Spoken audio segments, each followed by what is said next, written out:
Okay, hello everyone, welcome back. Welcome to the Network for Social Work Management's Future Series, Webinar 2, The Process of Foresight, How Futures Practice Can Enhance Social Work Practice. My name is Idalia and I am the Administrative Coordinator for the network. I will also serve as your moderator today.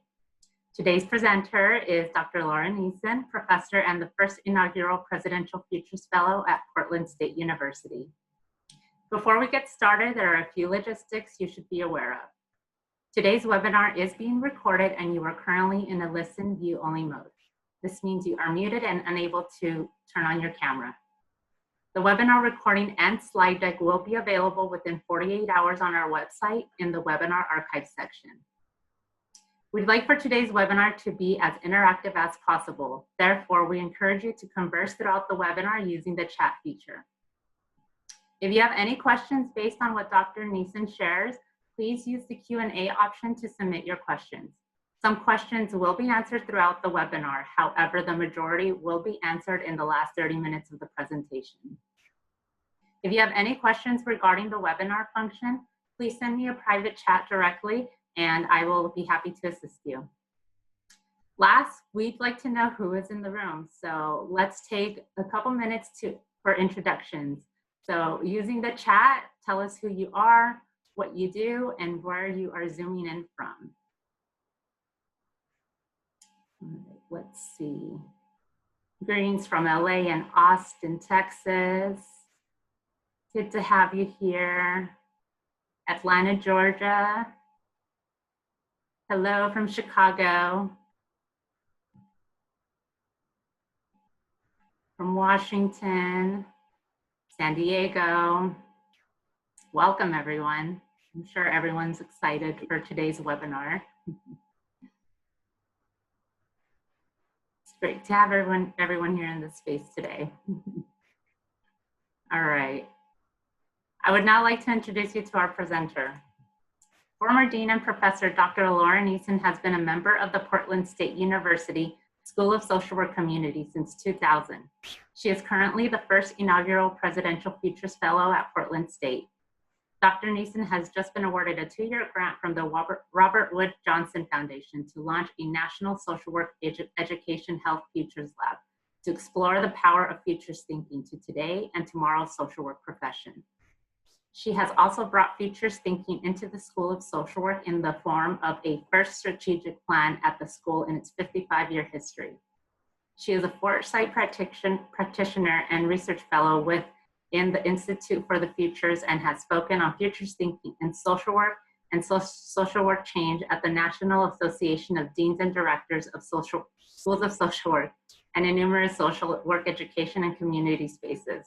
Dr. Nissen, thank you again for having this conversation with us. So without further ado, take it away. Thank you, Idalia. I appreciate it. Good morning, everybody. Good to be with you again today. And it's a beautiful day here in Portland, Oregon. I hope it is good where you are too. And I'm looking forward to our conversation. I just want to find my I want to start just with a deep breath. And last time we got together, I suggested a moment of silence out of respect and solidarity with all the lives that were lost due to COVID. And I carry that forward. But this morning, I just want to take a moment to remember George Floyd and take a moment together as we think about the future and a better future. That we stand in solidarity with the Black Lives Matter movement and all of our allies, colleagues, friends, family members, partners, loved ones who are suffering right now and being killed. So just join me in a moment of silence.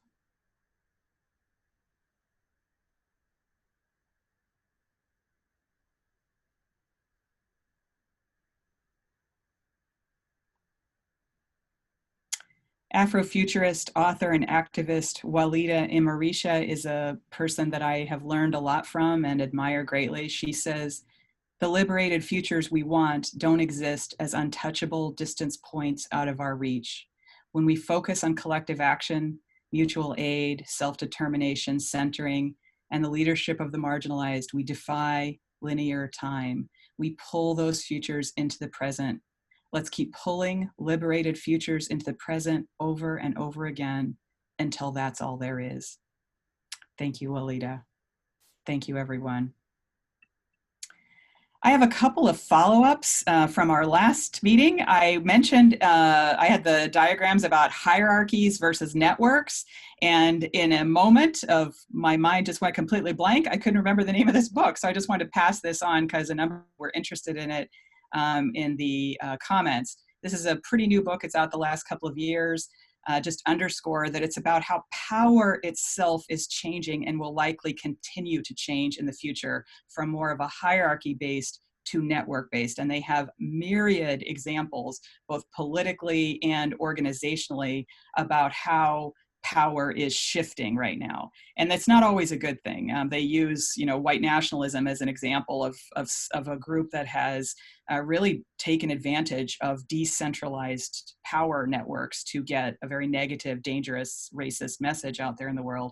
But at any rate, I think there's many good examples too. Good or bad, the way power moves is changing. And it's incumbent on all of us to learn more about that. So that's that book. And follow-up number 2, there were lots of questions both in the chat last week as well as just people following up with me behind the scenes. Does NASW need to revise the code of ethics based on all these futures ideas, people asked. I want to underscore that all professions and codes of ethics are definitely being stress tested right now due to all these COVID-related changes and ecosystemic pressures. And of course, social work is among them. So I reached out to Dr. Mitt Joyner, who's the incoming president of NASW, about this, and she provided me an extensive response about how the code is revised and how to get involved. So on my blog, socialworkfutures.com, I put a blog post together where I laid all of that out, and I urge you all to get involved. Of course, the Social Work Code of Ethics is looked at, evaluated, and worked on a regular basis. There are opportunities to get involved. I probably will get myself involved more than I have been in the past coming up in this next revision. So please check that out if you're interested in that. So, okay, are we ready to jump in? Good morning. Here we go. Last session, we talked about what is futures thinking and why is it important in post-normal times. This session is really about how does futures practice work? What do futurists actually do? What does good foresight practice look like? And then how does it all relate to what we do as social workers? And we're going to get into some deeper conversation about that, I hope. The next session, which is really a replacement of the keynote, I mean, it is a keynote, but it's sort of an online keynote. We're going to create deeper possibility spaces for social work and futures practice.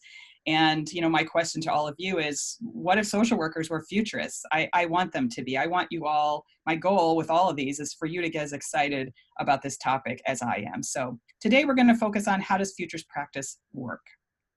Ready to go? Let's do it. So I just want to remind you, in case there might be some in the group that weren't in the last session, futures thinking is about deepening and strengthening the ability to anticipate in more in-depth and creative ways.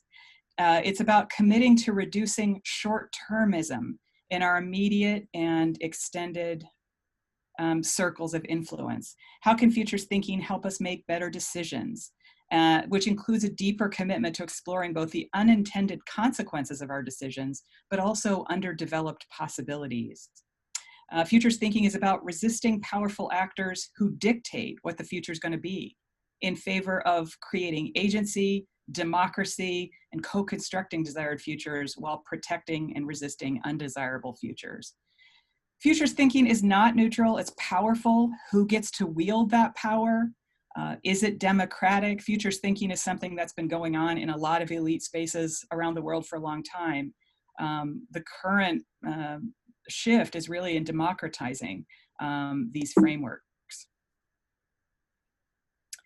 Futures thinking also has the ability to connect the past, the present, and the future, to unlearn our way of thinking about what is and isn't possible, and underscore that the veil between those things is especially porous right now. And I like to just always mention that the futures practice I'm aspiring to and trying to promote is critical, postmodern, anti-racist, anti-colonial, cultural, interpretive, participatory, and holistic, with a deep bow to an indigenous lens. Indigenous philosophies are filled with beautiful, deep, and complex futures lenses. So we have work to do. I think we all know that in the moment. Can a futures lens offer new possibilities? The reason I'm here with you today is I deeply and profoundly believe that it does. And what I want to do is stoke your social work imagination and your moral imagination. So what is futures practice? What is it? Who does it?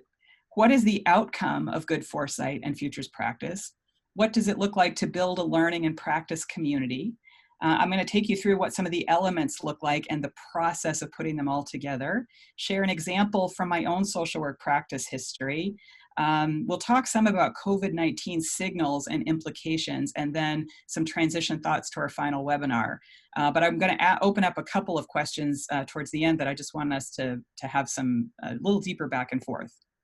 So what is futures practice? Well, it's something that individuals do in networks with other futurists. So some futurists kind of work on their own and they go deep and they explore, and then they network with others and they speak a lot, etc. There are, and they write. There are also futurists, futures practice is something people do in groups or collectives. They do it in teams. And some organizations like Institute for the Future has both individual futurists who do very deep and interesting work, but they also have collectives. They have labs where they do special focus areas like the future of government or the future of food. Futures practice is also something that goes on in organizations. The Red Cross globally, the AARP, World Bank, Facebook. There is a federal foresight network made up of futurists who work across federal agencies in the United States. So organizations often have futurists, and some of you have heard me tell my joke about seeing the futurist job for the Lego company, which was very appealing, and I almost applied, but I didn't. It's also something countries do, or groups of countries. So Scotland, Finland, the European Futures Network is a big player, the United Nations, UNESCO. So national bodies have futurists and work together. So these are the types of places where futures practice is thriving. Futurists in practice apply theories, ethics, practices, and a disciplined study of the social science-informed elements of futures knowledge and action to increase foresightfulness, to make better and more thoughtful decisions together, to deepen readiness, anticipation, agility, agency, intelligence, and imagination to the problems of today, to increase possibilities for a better future. I have to tell you, a couple of years ago, I was at a futures conference, and there was a panel of people who all did futures practice in large organizations. And somebody in the audience, it might have been me, asked the question, what's the most important thing you do as a lone futurist in a large organization? And I'll never forget it. It kind of gave everyone chills that day, and it gives me chills now, even as I talk about it. One of the gentlemen said, my number one job is to prepare our leadership for profound, unprecedented disruption and change in the future. Like that's coming at us. And I think about that now, and wow, that turned out to be kind of true, didn't it? So who does futures practice? Well, futurists do. And the term of art most often used now is foresight practitioners. Some people call themselves a futurist. It actually gets associated with me a lot. I think of myself more as a foresight practitioner, but they go together. People prefer one versus the other. There are many different traditions, as I talked quite a bit about last time, and many types of work and settings. So the way to become a foresight practitioner is to get training. There is a certification that you can get after a brief training. And some people even get degrees in foresight. Both my affiliation and training started with the Institute for the Future. There are numerous groups that do good training across the field. There's lots of information on my blog about this. Many of the things I've talked about and will talk about in this 3-part webinar are included in foresight training, but in more depth. And many people have asked if we have a social work specific foresight training. I am working on that, but we don't have that yet. If you're interested in doing this just from your home, you can look on Institute for the Future's website. They actually have a Coursera certification course on futures thinking, which you can do from your home. And I think at least part of it is free. So you can check into that if that's something that you're interested in. There is an emerging credentialing system above and beyond the certification that you get in an actual training. Then you can become of a larger global credentialed set of foresight practitioners.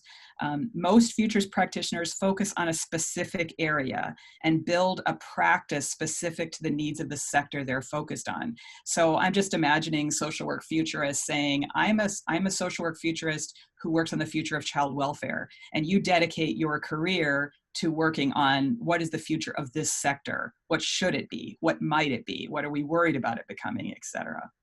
And then futurists work as consultants, writers, trainers, teachers, facilitators, and community builders.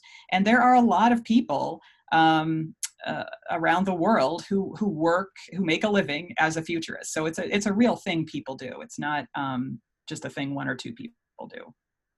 So what are the qualities? What makes somebody a good futurist? And you might see some things that are similar to what makes a good social worker. I'm open to new ideas, including what others might call weird and wacky. I'm curious. I want to know why things are so. I'm a good observer. I think outside the box. I understand my field of practice, but I'm interested in global change. I challenge assumptions about the future, mine and others. I value diversity and multiple points of view. I'm resilient. I understand the value of foresight to better understand the future, and that this future may be sometimes difficult to communicate. I trust and value my expertise and knowledge to be able to identify observations relevant and important to my organization's future or my community's future, etc. So another of my favorite futurists, Marie Conway. Lovely stuff there. These are kind of cool too. From another author, Wilkinson, what are the roles of a futures midwife, helping new ideas be born and helping new parents understand how to navigate what is happening. Boy, futurists are very busy right now, and I think a lot about that role being very active in our futures spaces right now. There's a lot of new ideas being born, and we're all new parents to a new world in some respects, so we're all trying to navigate together. Storytelling coach, using the power of storytelling to open new possibilities. A window cleaner, helping people think outside the box and see beyond their usual constraints. A map maker, enabling a bigger picture to be seen with new perspectives. A psychoanalyst, helping people move through the anxiety of the unknown and helping to create positive thinking, cultivating empathy and deep reflection on people's roles, and understanding and setting paths forward through change. Learning facilitator, using learners and cultivating sort of a reflective practitioner mode. And just like we were talking about this morning related to equity issues, et cetera, I would add that I believe we are a flare thrower and change agent when we see human rights, equity, justice, and well-being issues in the way a particular future is being conceptualized or playing out. So in my book, a futurist is being unethical if they're not bringing their eyeballs to issues of equity and justice in our current world and in the potential array of possibilities that are unfolding. So that's important to me to say.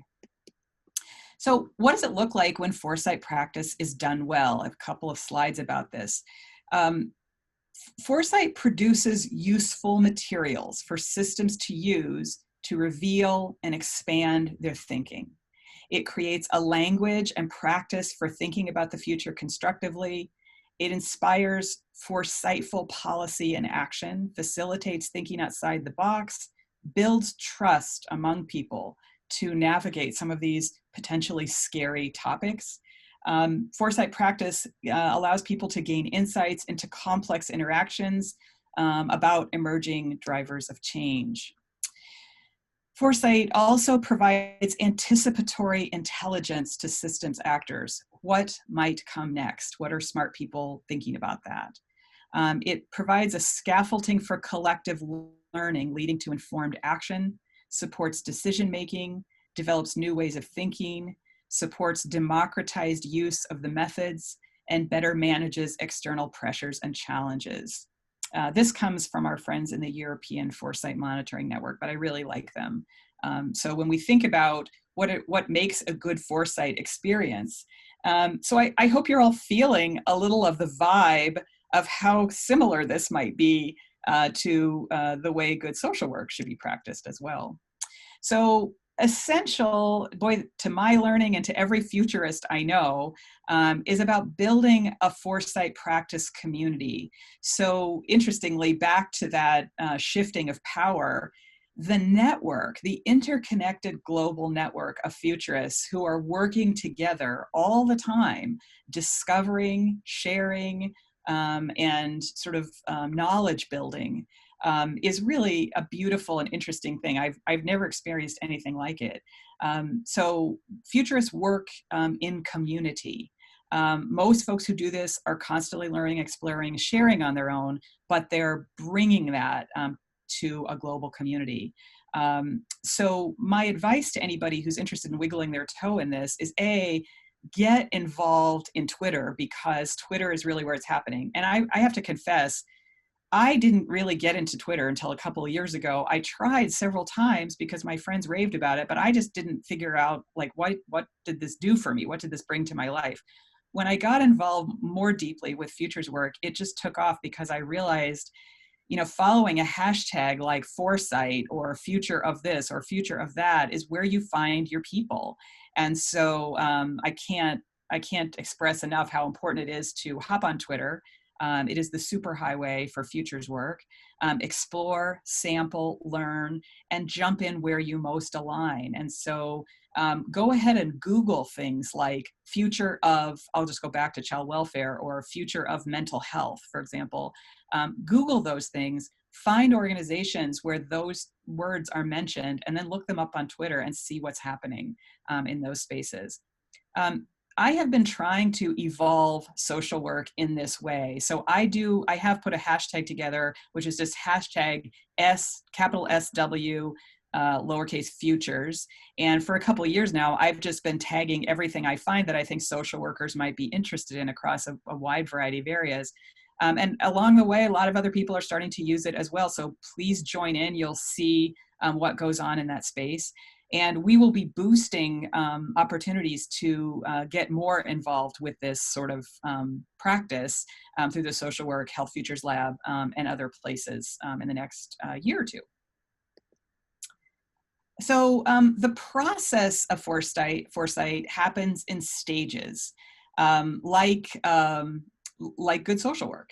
There's a preparation stage where folks are getting ready, gathering, scoping, defining, collaborating, engaging, empowering. Who needs to be involved? And of course, as I've said before, who needs to be involved is whoever's going to be affected by the future, right? We want to set up create an environment where people feel that they are co-creating the future. So that preparation stage includes a deep sense of collaborating with whoever is going to be impacted by that future. The next stage is inputs. What's happening out there related to the issue of interest? And we'll go into a lot more detail on each of these.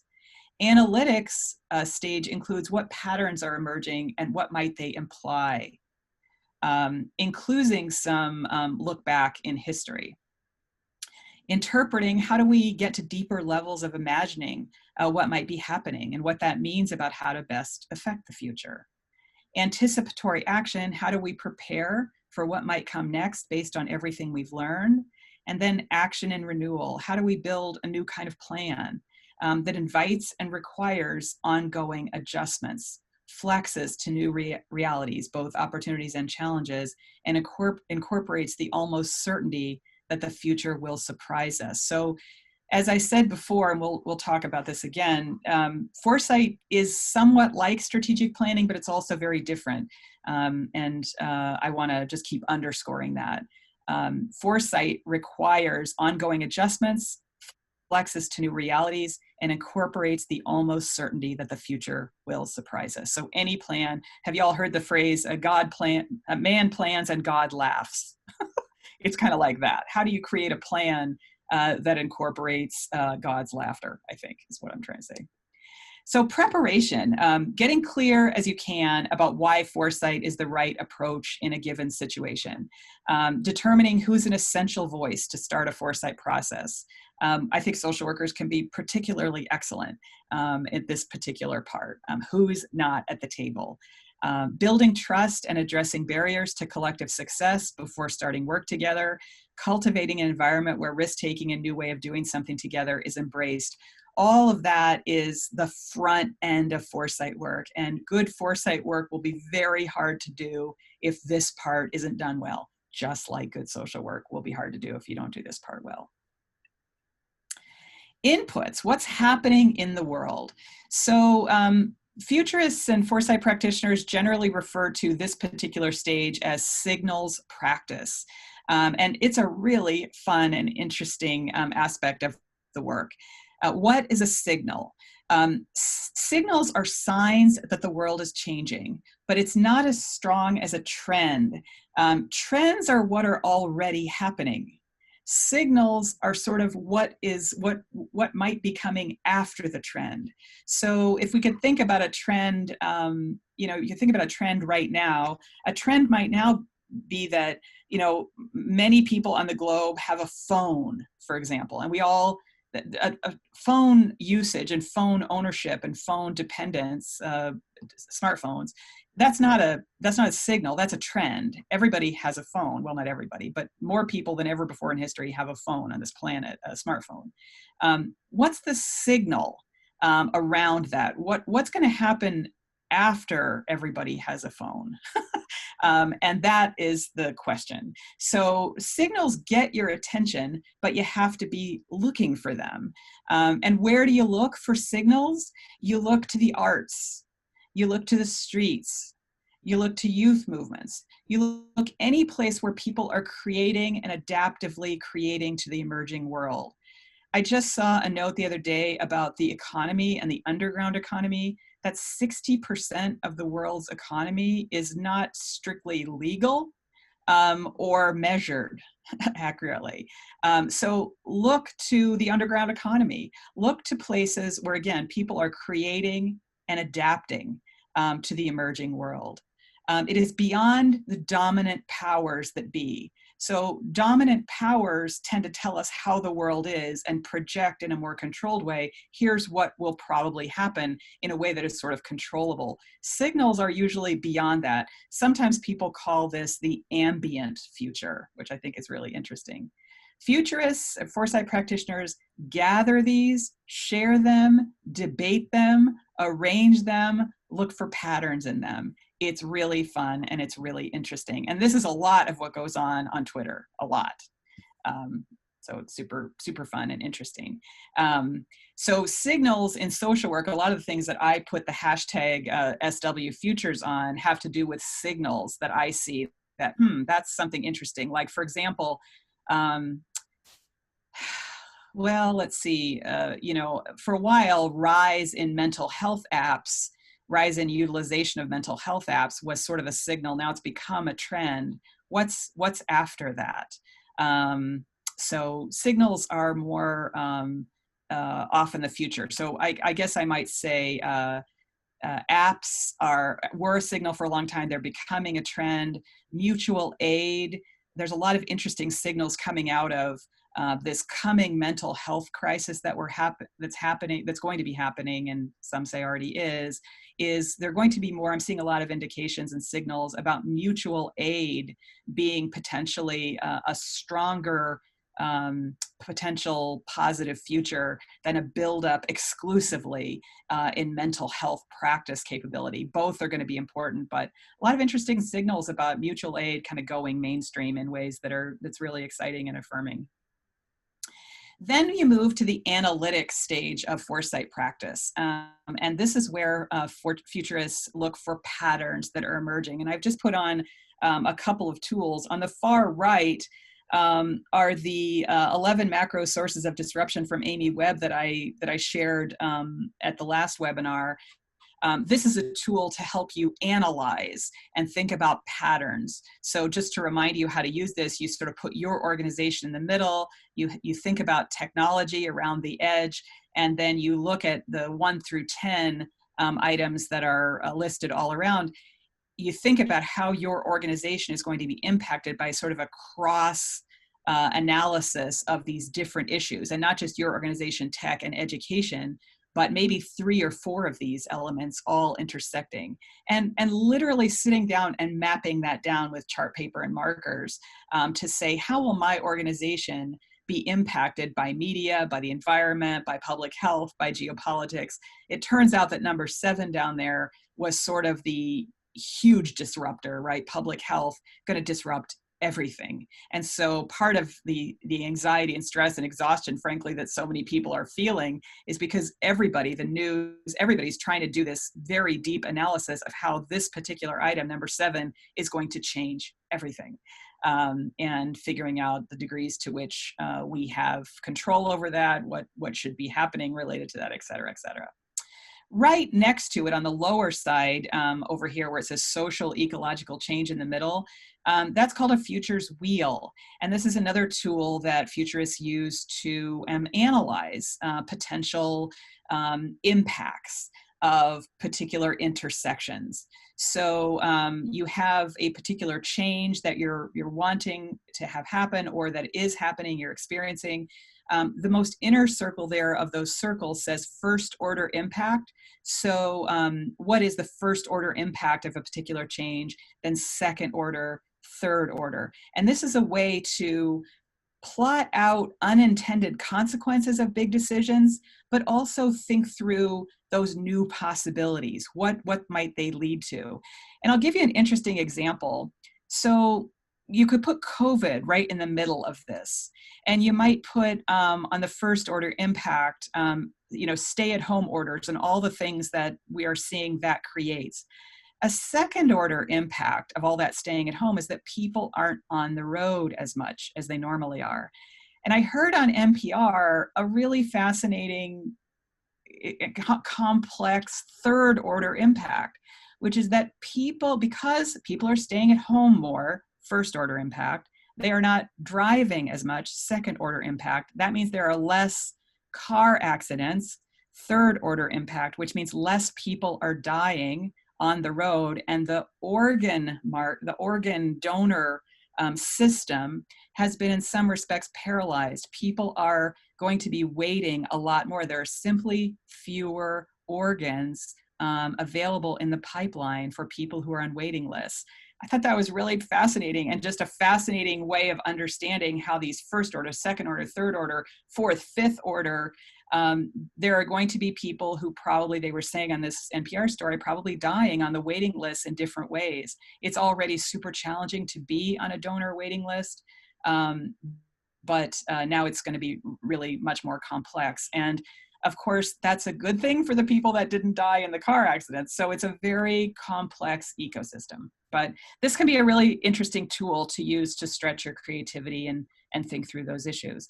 In the upper left hand is a tool called the Futures Triangle. And it's a tool to use where you sort of put a particular future that you might want, a plausible future that you think might happen, or that you might want. There are different ways of coming at that. And you use the tool to think about what is the push of the present that causes us to maybe be likely to get this future. What might be pushing us? What is the weight of history? And what is the pull of the future at the top?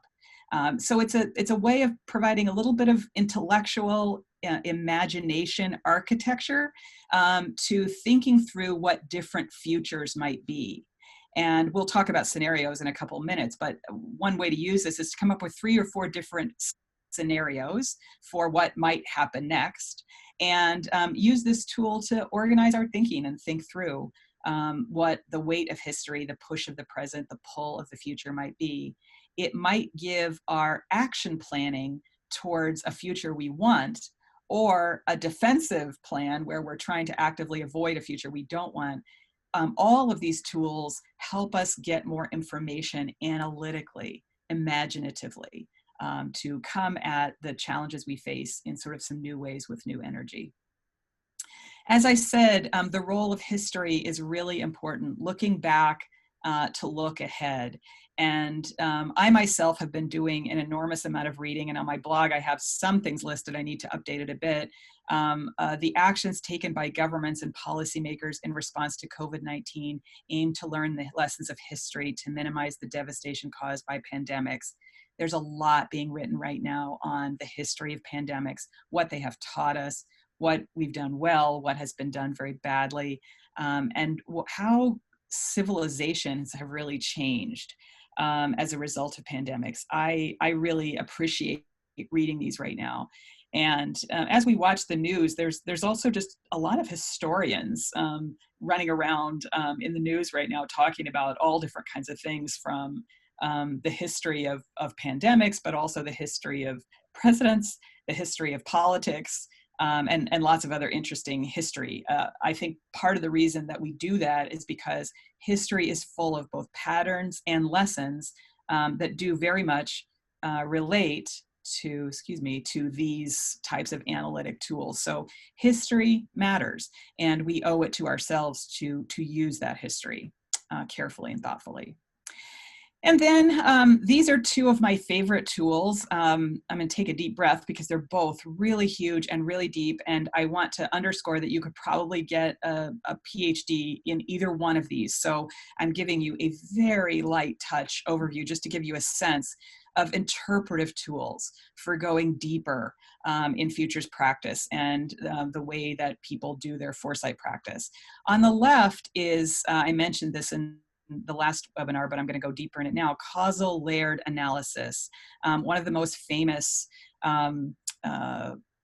foresight theoretical frameworks, which urges us as futurists to go, if you look down on the left and the right hand side of that triangle on the left, most futures discourse in the world is at this very top superficial litany level. It's very short term, it's very visible. And Anayatullah describes this as sort of the litany level of futures discourse, right? It's the stuff that just pops around in the news. We're talking about it in very superficial terms. Futurists need to go deeper in terms of imagining what may come next, or how to identify new energy to make new things happen that we want to have happen. Pushing down towards hidden and long-term kind of ideas. So beyond the litany, we're looking at deeper levels like social causes, discourse and worldview, and metaphor and myths. And I think a good futurist, a lot of what you're seeing in terms of futures literature written about COVID right now is really pushing down from the, let's all, at the top level, it's sort of, let's all blame each other and argue about which is the right way to proceed. A deeper level of looking at it is looking at the social causes that we've been, chronically underfunding our social safety net. Another level discourse worldview might have to do with a deeper equity lens about who has value and who doesn't have value, a worldview that some people are more important than others, that sort of thing. A metaphor myth level would deeply be what is the future of humanity based on what's happening right now? What are myths that come to mind? What are the deepest existential sort of questions and images that come to mind about what we are learning about ourselves right now as humanity, and what we're going to do in the next iteration of ourselves following this pandemic? So anyway, it's a deep and interesting tool, brings up a lot of I think, very profound questions. Some futurists really guide groups through very deep and meaningful conversations about these things as they're considering the future of anything. Another tool, and these are sometimes used together, but infrequently. Usually a futurist will use one or the other of these, and there are other ones too. I'm just using two for the sake of time. Is another very classic tool called 3 Horizons. I love this one too. If you're familiar with an organizational life cycle model, this is a little bit like this, but the first horizon is the current paradigms, assumptions, data, and infrastructure. And you see down at the bottom, it says now, pockets of the future found in the present. That's the signals I was talking about before, right? So the first horizon, there's a dominant way of looking at things. There's little signals around the edges showing us something else is happening. But the truth is, all paradigms, assumptions, data, and infrastructure have a life cycle. So you see that purple line sort of heading down to the right. The near future, they're heading down. The far future, it's really heading down. So everything has a life cycle. Ideas, paradigms, assumptions, data, infrastructure, everything has a life cycle. A second horizon is the incremental adjustments that we try to make. We experiment with the problems of the first horizon. We experiment and try to incrementally adjust. So there's a second horizon, and you see the cross point between the first and the second. We're trying to make things in the first horizon survive, change them, but survive a little bit without too much loss. But the third horizon is often where futurists are really working and really trying to get people to put their attention. What are the little things around the edges right now that are likely to truly be the emerging paradigms, the emerging ideas, the emerging innovations? The thing about COVID, for example, that a lot of futurists are talking about is that all these are accelerated. So first horizon, second horizon, infrastructure, paradigms, assumptions, data, infrastructure have all been really turned upside down in some respects. And so emerging paradigms and ideas and innovations that might have taken another 5, 10, 15 years, we're experimenting and using them now. And many would suggest that will only keep happening. And some are suggesting, I think it's time to start talking about a fourth horizon. You know, things are moving that quickly. So I hope you like both of those. These are both really cool, interesting, important tools that futurists use. Everybody breathing? Okay, let's keep breathing. So pulling together and synthesizing and then getting ready for anticipatory action is the next stage. And this is where we get into scenario, which we talked about some, we're going to dive into a little more deeply today, speculative fictions, identity-anchored futurisms like Afrofuturism, Indigenous futurisms, Latinx, queer, crip, feminist futurisms, and beyond. Those influence all the steps I've talked about, but especially here. Experiential futures, where you create artifacts or experiences that actually allow you to experience what a particular future might be like. And then gaming and play. This is the stage of futures work where we're literally playing with people, because in play, you're opening up to, again, back to this issue, some of those pockets of the future found in the present, or considering emergency paradigms and ideas. It's through play that we can sometimes learn those most effectively. So I put these up before, but I'm going to go into them in more detail now. These are brand new scenarios about post-COVID world. The classic scenario breakdown is a 4-part types of scenarios. So I'm going to go through each one of them, and I hope you can all sort of see these. You will have these slides and you can look at this, and I urge you to actually go to iftf.org because there's a whole toolkit that goes along with these. This imagines what a growth scenario might look like. The idea, the message that's being put out there, that we need to get back to work, that we need to get our economy chugging right along the way it's always been. We need to get back to getting capitalism back on track, et cetera, et cetera. That sort of language is what a growth scenario looks like. So the good folks at IFTF put together these very in-depth scenarios, and they imagined what that future might look like. So lots of stimulus without structural change, a continuation of low-paid workers, especially women of color, essential but still underpaid, Stimulus, rush to reopen, biotech boom, things like immunity IDs, the health vigilance state, continued monopolies, a growth of a public-private surveillance infrastructure, the concept of immunoprivilege, TSA-style gate fever checks, random street checks for immune certificates, all these kinds of things. So lots more automation of low-paid jobs, lots of profits, and lots of differentiation between high-paid and low-paid workers. This rush to reopen leads to slow and unequal growth of the economy with few rewards for low-paid heroes of this pandemic response. Everybody with me? So this is a growth scenario. Just imagine what this might look like, feel like. That's pretty easy to imagine. A constraint scenario, sometimes called a conservation scenario, is about flattening the curve, signals this willingness to sacrifice economy for human solidarity with universal and basic income and assets. So this one might look like, in the service of well-being, we see a return to larger government, and lots of investments in infrastructure, government, universal basic rights, sort of new social contracts, things people are calling a re-deal, prioritizing human wellness and balanced climate, mutual aid, social solidarity practices, a lot of Green New Deal influences, but also regional diversity efforts, diverse, resilient systems, direct cash transfers, bottom-up budgeting, all different kinds of interesting things here. Universal health coverage would be part of this.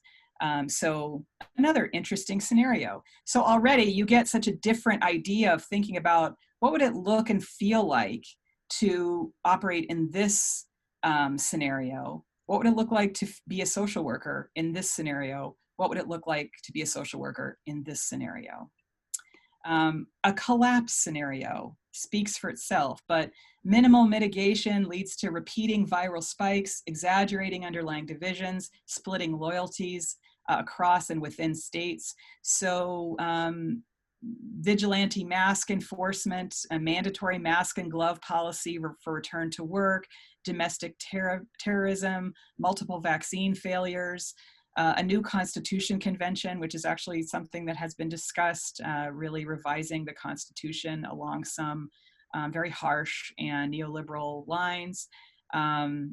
Would secession happen of some states?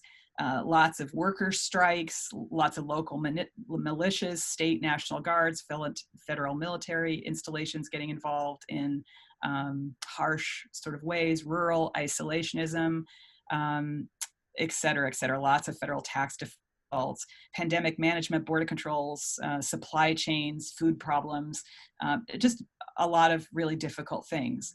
Again, imagine living in this space, imagine being a social worker in this space. And then the last one, again, the transformation scenario, and transformation is hard because the mere fact that it is transformational means that it's almost beyond our imagination in terms of how to think about it. But these are some of the ideas that the Institute for the Future has.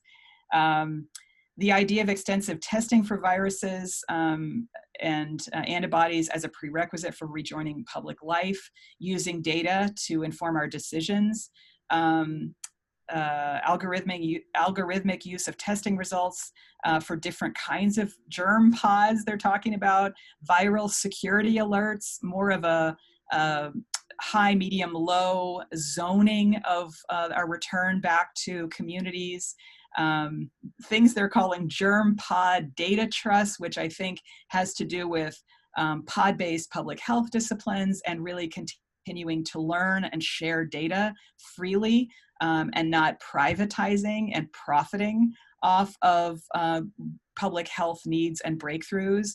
High res diversity and decentralization, so high respect for culture, and I would say equity in a lot of this. But there are also fears about alerts stigmatizing discrimination. Would there be such a thing as health redlining? What about equity in the way that these pods might create, et cetera? So 4 different scenarios. Institute for the Future has a whole toolkit that goes along with these, which includes inviting people to develop their own scenarios. But this classic transformation, collapse, constraint, and growth, this is a classic scenario building form. So I wanted to share it with you just because it's so well done and it's so real time in terms of, I think, stretching our thinking. One way to proceed with these is to seriously imagine, as sort of a future of social work scholar, to literally sit down with a group of social workers and say, what would it look like if we were finding ourselves needing to do social work in each of these spaces? How do we somehow get ready for any one of these things and some weird combination of them? Leah Zadie is another futurist I just love. You can see her website there, Multiverse Design. She has a really amazing publication called COVID-19 Reorganization Scenarios, which I urge you to go look up. You can get them for free.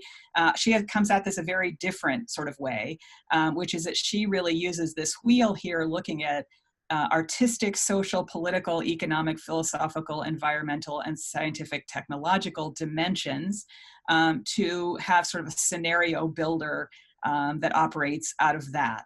And it's quite interesting, creative. I found it really super fun and inspiring to look at. Have used it in a couple places. She's available. There's a lot of cool YouTube videos of her speaking, and I urge you to look into her stuff as well as IFTFs. These are just places I'm most familiar with. There's a lot of great stuff out there.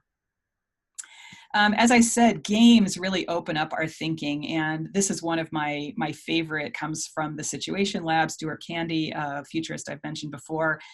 This is a game which is very hard to get right now. There is a free downloadable version you can get on the web. This is a hard card game that you pull different cards, and they lead you to discuss and discover and play with concepts. So if we said, okay, let's take both these particular array of cards, and our question we might be playing with is, what is return to a post-COVID life going to look like? And you and I were playing it together. So on the left would be my cards, and I would have the challenge of coming up with a response to how are we going to return to life after COVID by using these prompts. In an ambitious city, there is a store related to agriculture. What is it? And I would have to come up with something that's going to relate to post-COVID life that includes those three prompts. In an ambitious city, there is a store related to agriculture. I might come up with an idea that says New York City is going to have a huge boom in these urban farming sort of, there's going to be an urban farming renaissance in New York City, and there's going to be all these little pop-up farmers markets due to the difficulties in getting food, healthy food, into the heart of the city. So that might be my contribution. Your contribution would have to be built off of this. In a bizarre future, there is a garment related to storytelling. What is it? So in that particular future, you're going to have to come up with how are we going to come back to life post-COVID? In a bizarre future, there is a garment related to storytelling. What is it? I don't know. I mean, we'd have to sit for a minute and have you, isn't that a fun challenge?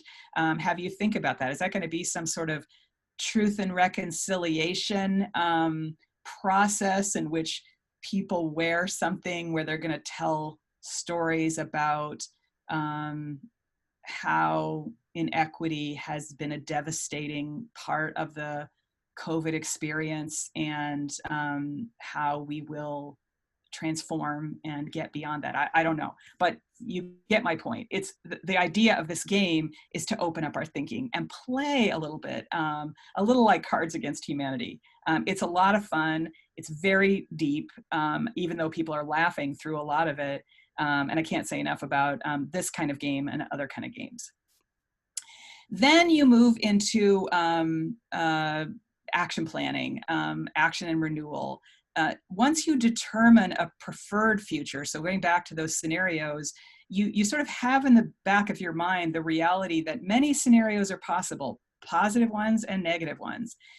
Always as a futurist, you're trying to identify what is that preferred future. You prioritize that, but you respect the possibility and the probability of the others. Foresight means challenging our point of view regularly, preparing for multiple things on an ongoing basis. So back to that really important language around agility, humility, changing directions when called for, and being willing to be surprised when the future calls. Still a focus identifying on where we want to go, but acknowledging that that unexpected will be a constant companion. A plan is really not a good foresight-based plan that doesn't live, that doesn't renew, and doesn't evolve with the times. So there's a lot of change management that just is part of futures work, but change management that is principles driven, and then again flexes. So I think you can really get a sense of how deeply we're living this right now as we all talk about and experiment with all these back to life after COVID scenarios that are playing out all around the country. Every community is literally involved in sort of making some kind of commitment to a plan of action, but everybody understands that that plan may shut down, it may crash, it may succeed wildly. We're looking at different countries. You know, New Zealand just discharged their last COVID patient in the country that they know of. I mean, extraordinary. Every place on earth has approached this somewhat differently. And we're in the process of learning all about that. And we don't know what's going to happen next. We don't know if immunity exists. We don't know which medications are going to work. We don't know when a vaccine is going to be available, all those things. So you can see why futures thinking is really the thing. And without it, it's actually quite dangerous. So I like to just tell the story a little bit of my own journey as a futurist here to give you a sense of how this really worked on the ground. And I'm very fortunate because not only have I studied this and worked as a consultant in a couple different places to help bring futures thinking to life, I really lived it.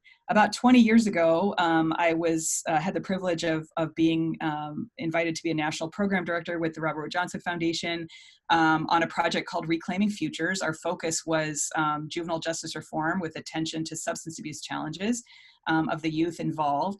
And one of the first things that happened is they suggested we hire a futurist instead of a strategic planner. So this was supposed to be a 5-year, $21 million project in the year 2000. And that was, I had never worked with a futurist before 20 years ago. I had no idea what a futurist did. But I was like, all right, you know, I've trusted him this far, let's do it. So we hopped in with a futurist, and our goal of the project was to develop innovative systems of care and opportunity as alternatives to incarceration. So we did a lot of preparation to get people from communities and leaders in the field and researchers all involved in the project. So I don't have that on there, but there was a great deal of preparation that went into getting the right people in the room. We did a lot of signals practice. What's coming around the corner in terms of the world of addictions practice, in terms of the world of juvenile justice. And I have to say, we did, one of the things that was really happening was a trend at that point. It was sometime before that, a few years before 2000, that you saw increasing waves of prosecuting children as adults for a whole variety of offenses. There was a kind of growing weariness about that, and a sense that maybe that wasn't a good policy. Of course, I deeply was against those policies, but they were very popular for a while. And now we're starting to see them turn back, not enough, not fast enough, but in many places. There was a weariness. There was a sense of the signal work that we were seeing that people were getting really tired of, that they were looking for something different. Balanced and restorative justice was really just coming up 20 years ago. That was still relatively new in communities. So we were seeing a lot of these things in signals practice. They were like a little bit of that, a little bit of this, and found a lot of interesting signals. We did a lot of analytic work. The pull of the future, again, people were tired of this business of locking up all the kids. And the incredible cost and the emerging research that was showing that prosecuting kids as adults did not change their trajectory. In fact, it made things worse, as many of us already knew, but the research was really starting to come out. The weight of history, the push of the present. We used a lot of futures wheel tools to think about the range of impacts, first order impacts, second order impacts of finding other ways to address the substance use problems of young people rather than throwing them into incarceration that would benefit communities. And we were able to play that out with communities in really fun and interesting work. Again, the historical part of charging kids as adults, we really leaned heavily on that. And interestingly, I think even a lot of judges were just extraordinarily weary of that process and had a deep sense of commitment that there had to be a different way to redirect the energy and trauma that was happening in their courtrooms to more restorative, healing, community centered sort of processes. So we had a lot of interesting and powerful judicial leadership to really help pull this along. We looked at a lot of the deeper meanings, the yearning that people had ultimately for some community healing, to be able to trust each other. Some of the promise of restorative justice is that crime is not just about the offense, it's about a breakdown of the relationships and communities. And so we were really, as opposed to just looking at a punishment or an individual healing model, we were really going for a deeper level, a deeper meaning of reclaiming kids equals community healing. And then we did a lot of scenarios, a lot of games. The scenarios were extremely important because I have to tell you, we came up with 5 or 6 scenarios for how the future might go when it came to trying to put a large initiative like this together. And interestingly, even 5 years after we did all those scenarios, the power of that work is that no one of the scenarios came true, but something within each of the scenarios did come true. And so the fact that we had done all that work made us so much less reactive. The planning forward that we did was all built out of this. We planned essentially for multiple scenarios at the same time. And I'm very proud of the fact that it's 20 years later, and Reclaiming Futures is still going on doing great work with communities around the country. It's changed forms a couple times, but the truth is it's still doing great things 15 years past its expiration date. And I attribute a lot of that good work and extra time to the fact that it was deeply operating out of a futures lens, out of a foresight lens. So having had the privilege of living through what this looks like, to develop a foresight-based plan of action has always sort of stuck with me and been part of the fire in my belly about getting more of us to use some of these approaches in the way that we put programming together. So I talked a little bit about the relationship of foresight to strategic planning. Of course, strategic planning is classic. It's been around for a long time. And I was writing a paper about this, and I had to go look up the definition of strategic planning. The classic text by this is by Friedman. It's a history of strategic planning, which is a big 900-page book. But the technical definition is the gathering of power. Think about that, really interesting and intense. I think about that in a white supremacy mindset, and I think how scary that can be. But at any rate, the classic text by Friedman, I think, is cause to remind us that that strategic planning idea has been around forever. Thinking carefully about where we want to go is about crafting a set of steps to get there. It implies a level of control and mastery over circumstances. So when we put a strategic plan together, we craft all these things thinking that, okay, this will lead to this, will lead to this. But the truth of the matter is that's increasingly hard to pull off in the modern world. There's too much chaos, right? Remember VUCA, volatile, uncertain, remember all that stuff, ambiguous. So research suggests that people and organizations that have a plan do get further than people who do not have a plan. But how many of us have been part of strategic planning efforts that are laborious and unproductive? I'd have you raise your hands if you were in the room with me, but I think most of us would probably raise our hands. I mean, we all know in our gut that it's helpful to have some kind of plan, but what kind of plan? And the truth is, futures folks would be the first to tell you, we probably need to upgrade our whole planning mindset. So that's what foresight is about. Foresight is a method that can encourage people to engage with and bring their curiosity with them It's agile, it can bend and renew as the world changes, and it leaves room for discovery, change, and evolution. So back to my Reclaiming Futures story, part of, I think, why the initiative was as successful as it was over the many years that it has been is because it did all those things. It engaged people differently than a set plan. It was agile, it bent, and it needed to bend, and it needed to renew because the world has changed many times over in 20 years, and it left lots of room for discovery, change, and evolution. So changing just a little bit to think about futures practice in COVID-19, futurists, along with epidemiologists, virologists, disaster preparedness folks, have been considering pandemic policies or possibilities for years. Much of the preparation had not been valued for a variety of reasons. And so now we find ourselves in this sort of classic tale of short-termism. There's deep reckoning and accounting for missteps along the way, no doubt about it, but here we are. We don't get to choose where we are at this moment. We're in it, and we're all in it. So what are we going to do about it? A futurist that I follow, I've mentioned before, Yuval Noah Harari, has just written an amazing article, which I've linked here, called The World After Coronavirus. He says, we're not just obviously in a health or healthcare crisis, but an economic, political, and cultural crisis.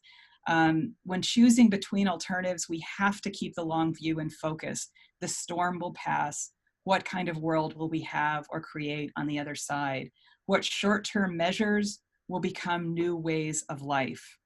He talks about things like under the skin surveillance, new kinds of a surveillance state that are being talked about and maybe rolled out way outside of some of the normal parameters or timelines or approval processes or democratic process that we might want. He talks about something called emergency pudding, which is a little like disaster capitalism, and the costs of biometric monitoring that need to be considered. He talks about the soap police, which made me LOL and then cry a little bit. Do we police how we're washing our hands, or do we develop sort of new levels and new frameworks for trusting each other?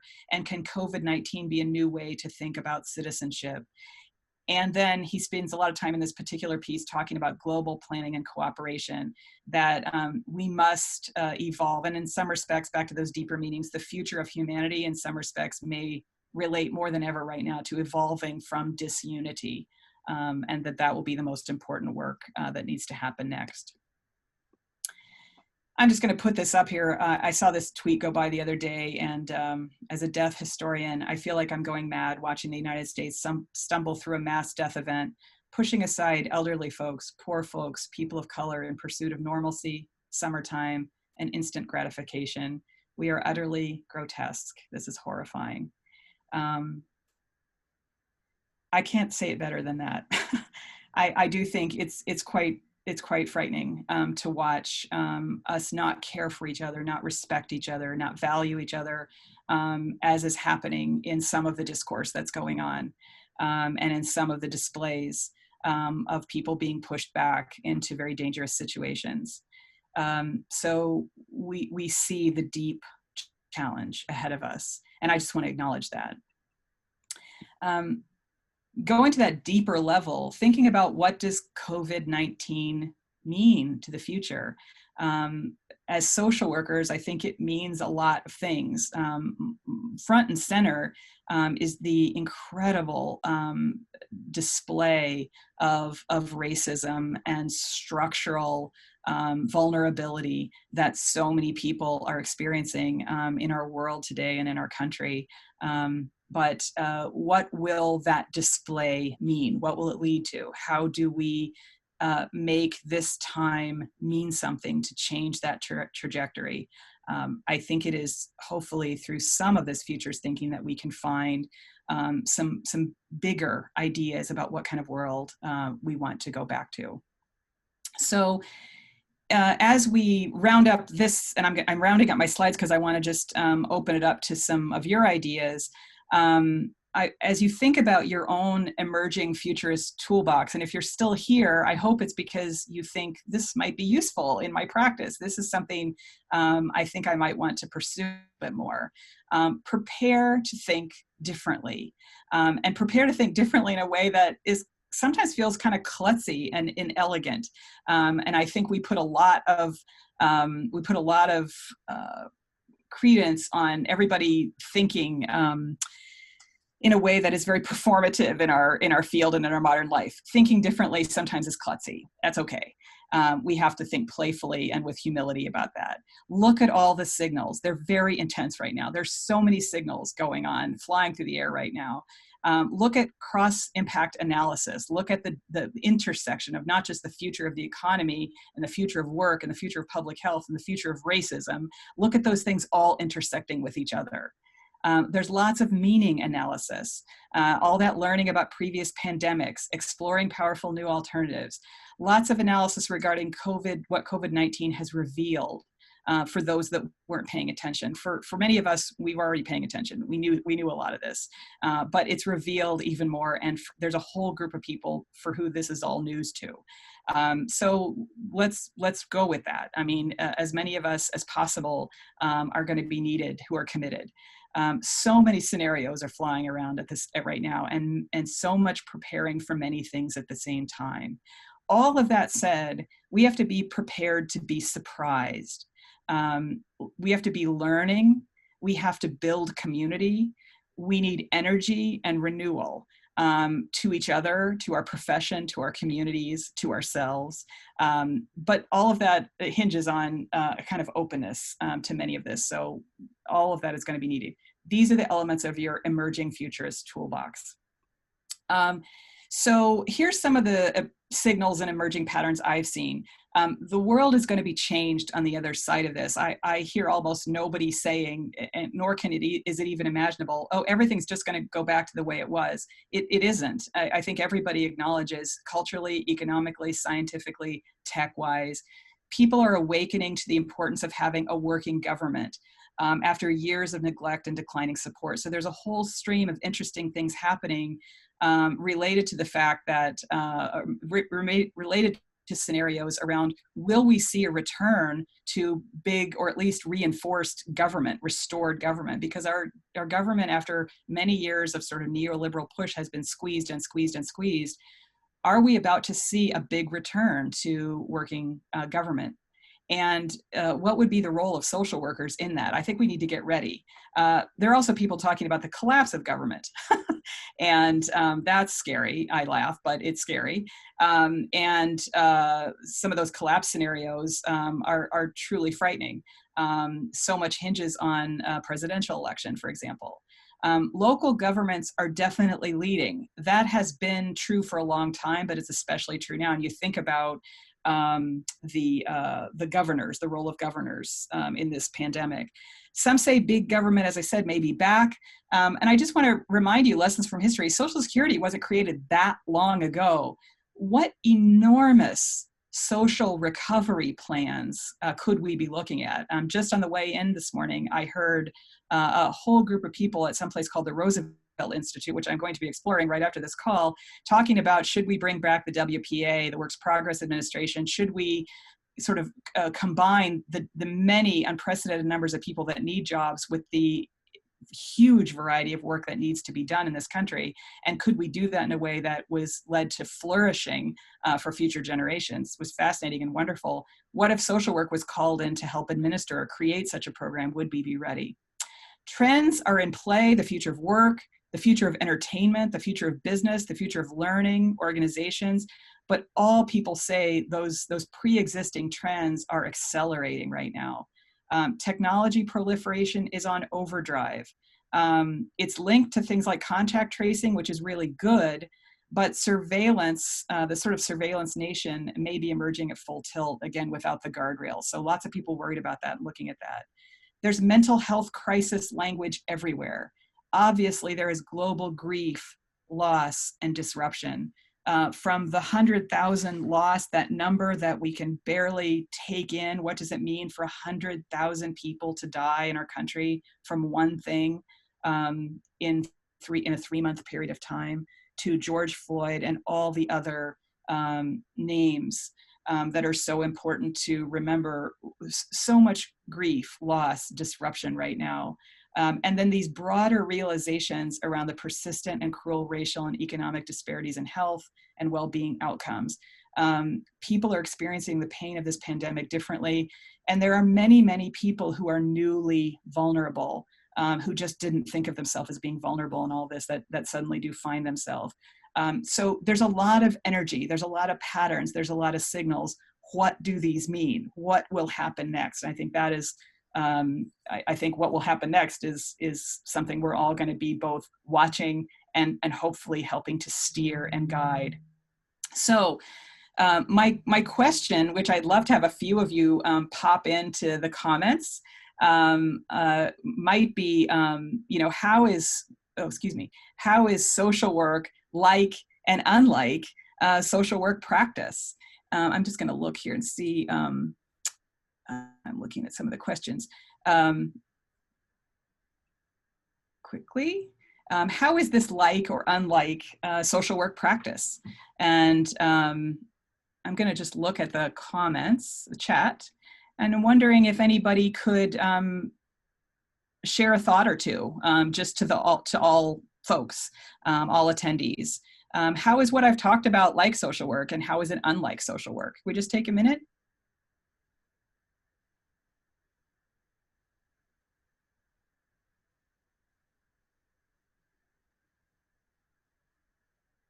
Okay, that was an experiment.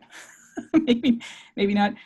Someone says, I find sometimes social work is reactive versus proactive. I think that's true. I think we have grown to respond to extraordinary needs, which over the last 20 years have become have been more intense, more and more intense. So there's more and more to react to, certainly.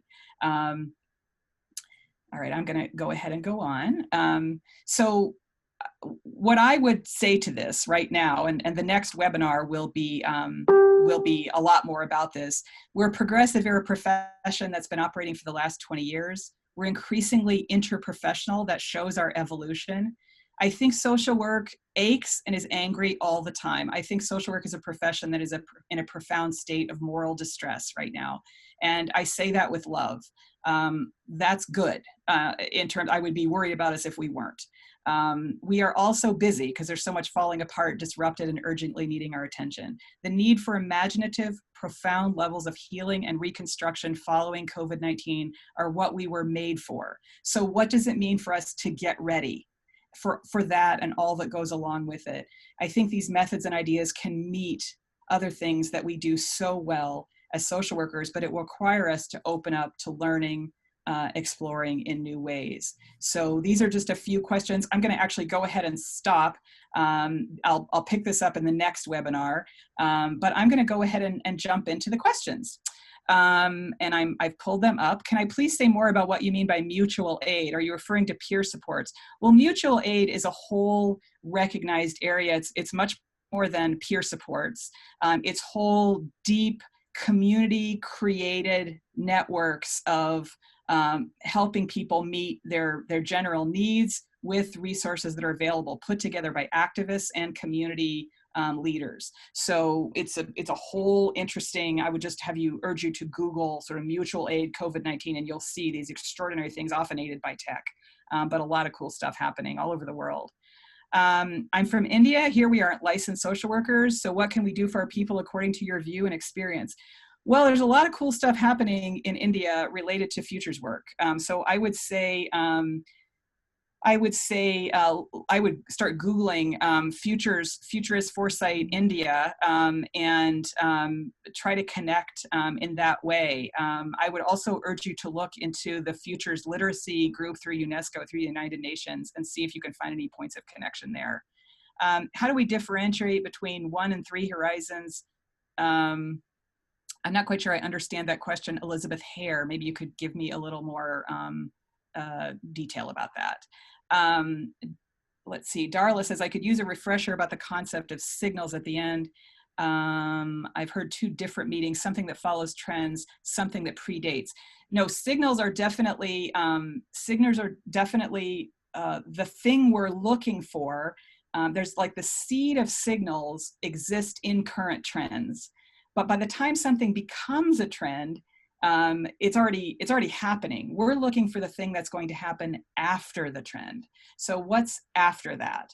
And I hope that's a adequate. Ambient futures, the idea that there are little seeds of what might happen next sitting around us all the time. And the people who are the best futurists see and gather those little signals. I hope that's helpful. I'd like to learn more about the psychoanalyst futurist model mentioned earlier. How do I do this? I mean, it's really just intended to be a metaphor for helping people make sense of the anxiety. I don't know that there is there is a whole psychology of futures thinking. And if you email me, I can give you that book, but they're not really a psychoanalyst future. That was more of a metaphor. How do potential collaborators who may be divided by entrenched positions they hold work to align on what constitutes collapse versus growth? Who is doing that human work well? Excellent question. I mean, we might all disagree about what the meanings of things are, and I think that's part of what the beautiful side of futures work is that if people don't come together and seek some sort of shared meaning about what these scenarios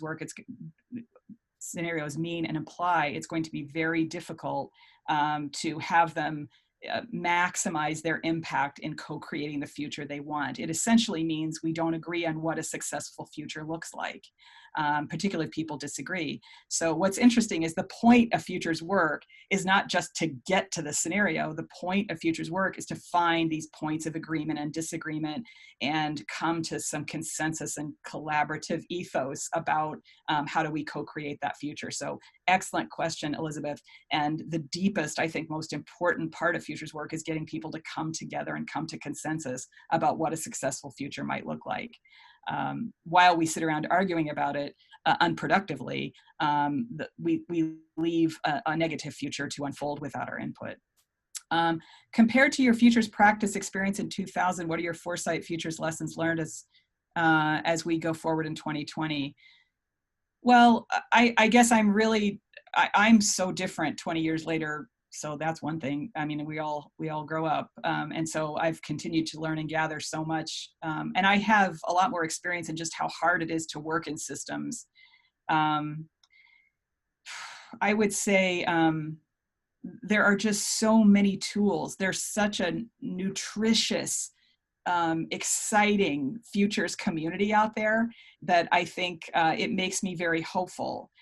Because the tools and I think the clarity we have about what these frameworks might be able to bring into our work, into our disciplines, is so robust in a way that a lot was happening 20 years ago that I wasn't as plugged into, but boy, from where I sit, it's just an incredible buffet. So I would say that makes me very excited. What makes me worried is the gathering of power in lots of elite spaces that are deciding a lot of huge and important things about the future of humanity. So I would have you read Amy Webb's book called The Big Nine, which is about how the big 9 tech companies in the world really are making the biggest decisions right now in terms of the future of humanity in non-democratic spaces. The Big Nine, excellent book, troubling book, full of interesting scenarios. Would you recommend looking into ACT as a primer to getting a mindset that is open to futures work? This talk is making me think of ACT. I know of like 3 or 4 different things ACT means, so I'm not sure what that means. If you give me a little more information, I would be able to respond. If we want to work with a futurist in our field, I work in children's immigration. Think about different possible futures. Who would you recommend we hire? What qualifications should we look for? I would be happy to help connect you. I think some of the things I've talked about here, and there's a lot of stuff on my blog about, looking for a futurist and thinking about that. I think you're wanting someone that has a philosophy that's similar to the philosophy that you have. You're looking for a futurist that has some degree of experience and practice. When I'm looking at futurists, I like to just look at the futures projects they've been involved with and see if they inspire me, Chloe. That's what That's what I'm looking for. And if in some respects, it can also be helpful. You might find a futurist that's working in an area that has nothing to do with your area, but their practice really inspires you, and that's worth looking at too. The truth is, ask, talking to futurists and just asking them, frankly, what would you bring? Here's my challenge. What would you bring? You want to audition them and let them tell you what they could bring to you. That's important. Would you classify MLK Jr. as a futurist thinker? Absolutely, totally. Thank you. Let's see, Lori, besides the new center at PDX, are there other schools of social work considering this work, teaching this work? I know a lot of my colleagues, there's a lot of chatter and interest. And I hope so. I don't know of any absolute plans yet. But I'm hoping that the whole point of our 2-year, which I'll go into a lot more detail about in the final webinar, the whole idea of our Social Work Futures Lab is to bring together scholars from a whole variety of schools around the country and think through together what new curriculum standards might look like and what courses might look like. So Lori, I think it's almost premature to jump in and say, let's teach a bunch of things. I don't know that we're totally ready. I think we need more deep thought and community building, in my opinion, before we're ready to do that. I'd be a little worried about anybody jumping right in because I think there's so few of us who've really gone deep with this content yet. So, but the whole point of this center is that we'll create really a first of its kind space to do that and do it well. Anything less doesn't feel super ethical to me.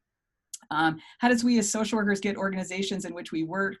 Let's see, how do we as social workers get organizations in which we work and think, apply a futures lens? Well, you simply, I think, begin to practice. And I think you ask a lot of futures questions. You try to build capacity, and frankly, you try to build community, because many futurists I know in organizations started out in organizations where there was very little of this going on, and they got inspired, they got passionate about it, they started planting seeds, and they grew an organization's capacity. So thinking about it that way, I think that's the only way we get them. I don't know that there are probably some organizations that start out that way. I don't know of any, to be honest. They all have had to sort of grow their capacity in this way. Horizons look like they pertain to time. Orders pertain to effects, possibility over time, trying to figure out how these tools or frameworks relate. I'm not quite sure. Horizons do pertain to time. I'm not sure, I don't fully understand that question, Elizabeth, so maybe a little more detail. Susan says, thanks, but on following you and Social Work Futures, how can we jump in? I would say definitely, consider the IFTF Futures Thinking Coursera course. That's one place that the full certification is available through that. Look up IFTF. On my website, I have links of other futures organizations.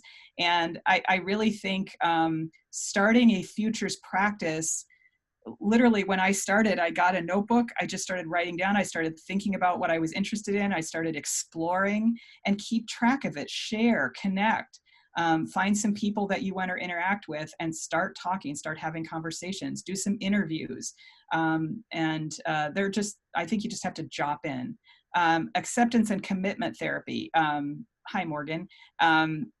Thank you. I guess I don't know a ton about acceptance and commitment therapy. I have friendly feelings towards it, but I don't know that I'm able to answer that question about how it relates. Sorry. This isn't something people do alone. It reminds me of participatory action research. What are some examples of futurists bringing foresight work outside the circle of smart people to the people? Hi, Elaine. A wonderful former student of mine. I do think that, so in the futures research spaces, foresight anchored research looks a lot like participatory action research. It includes a lot of the same principles. And I think the futures work that I'm most interested in is the futures work that is activating in communities directly. So a lot of the research that happens is happening that way, and people who are getting their degrees and so forth who are doing that deeper level of research. I have an enormous number of research articles that give examples. I'll talk about some of those in the next webinar. So I think, are there any other questions? How are we doing? Ooh, we just made it. I thank you all so much. And what I want to say is please come to our next and final webinar next week at this time. And we'll talk about big possibility spaces for social work and share some ideas about how we grow this capacity across our profession. Thank you so much, everybody. Awesome, great. This was awesome. Thank you, Dr. Nissen, for this information. We definitely look forward to next week's webinar 3. It's going to be the keynote. We thank you again for everyone for joining us today. A quick reminder, the webinar and the slide deck will be available on our website under the webinar archive section within 48 hours. Take care, everyone. Be safe, be well, and enjoy the rest of your day.